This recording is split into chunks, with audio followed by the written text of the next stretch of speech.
For the next question, ये एक statement based question है एंड आजकल पैटर्न इतना बदल गया है कि statement based question assertion reasons पे काफ़ी एम्फेसिस दिया जा रहा है। असर्शन रीजन के लिए भी मैं ट्राई करूँगी क्वेश्चंस लाने का।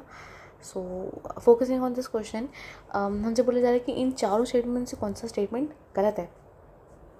ठीक है, तो जो ए स्टेटमेंट बोल रहा है वो कह रहा है कि ऑस्मोटिक प्रेशर का for 0.01 molar concentration, that is मतलब कि ये जितने भी चार कंपाउंड हमें दे रखे हैं ना, इन चारों का जो कॉन्सेंट्रेशन है दैट इज़ सेम। ठीक है, तो हमसे बोला जा रहा है कि इनमें से किसका ऑस्मोटिक प्रेशर ज़्यादा है।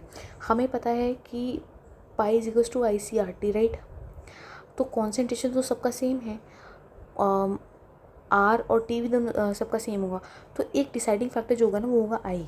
ठीक है, तो यहाँ पे जो N है दैट इज़ 3 BaCl2 में, KCl में N जो है दैट इज़ 2 एंड CH3COH और सुक्रोज इन दोनों में जो N है दैट इज़ 1।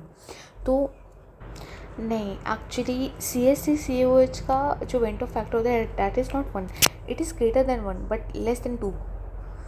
ठीक है, 2 से कम होता है पर 1 से ज़्यादा होता है। ठीक है, so this statement is right. ठीक है, तो नेक्स्ट स्टेटमेंट अगर देखें तो बोले कि isotonic are those solutions which have the same osmotic pressure, right. सही बोल रहा है ये। Royle's law states that the vapor pressure of a component over a solution is proportional to its mole fraction in liquid state। ये statement भी सही है। अगर हम लोग डी स्टेटमेंट देखें तो कह रहे हैं कि दो सुक्रोज के सोल्यूशन है, अगर उनकी मोलैलिटी सेम है in different solvents will have the same freezing point depression. तो ये स्टेटमेंट गलत है। क्यों? क्योंकि जो आई की वैल्यू है वो सेम होगी। आई की वैल्यू सेम क्यों होगी? क्योंकि आपने दोनों डिफरेंट सोल्यूशंस में सुक्रोज ही डाला है, तो सुक्रोज चाहे आप ए में डालो, चाहे बी में डालो, चाहे सी में डालो, उसकी वैल्यू आई की तो सेम ही होगी ना। और यहाँ पे बोल रखे कि मोलैलिटी सेम है, तो हम लोग को पता है delta TF is equal to IMKF। तो अगर हम लोग का आई सेम है, M सेम है, पर यहाँ पे KF अगर हम लोग नोटिस करें KF को एक बार, तो हमें पता है कि KF जो होते हैं ना, KF हो गया, KB हो गया, ये जो मोलर कॉन्स्टेंट्स होते हैं, ये सब जो होते हैं ना, ये ना हमारे सॉल्वेंट पे बहुत डिपेंड करते हैं, नेचर ऑफ सॉल्यूट पे, सॉल्वेंट पे बहुत डिपेंड करते हैं।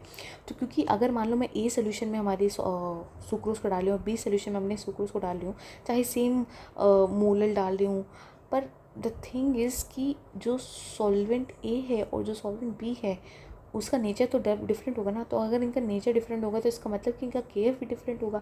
तो अगर इनका KF डिफरेंट होगा तो इनका डेल्टा TF कैसे सेम हो सकता है? अगर इन तीनों फैक्टर में से कोई भी फैक्टर डिफरेंट होगा तो डेल्टा TF भी डिफर करेगा।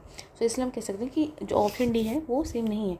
अगर यहीं पर मैं दोनों सुक्रोज को 2 बीकर में डालती हूँ, दोनों बीकर में जो सॉल्वेंट्स हैं वो सेम होते, तो फिर हम कहते हैं कि हाँ भाई ऑप्शन डी सही है।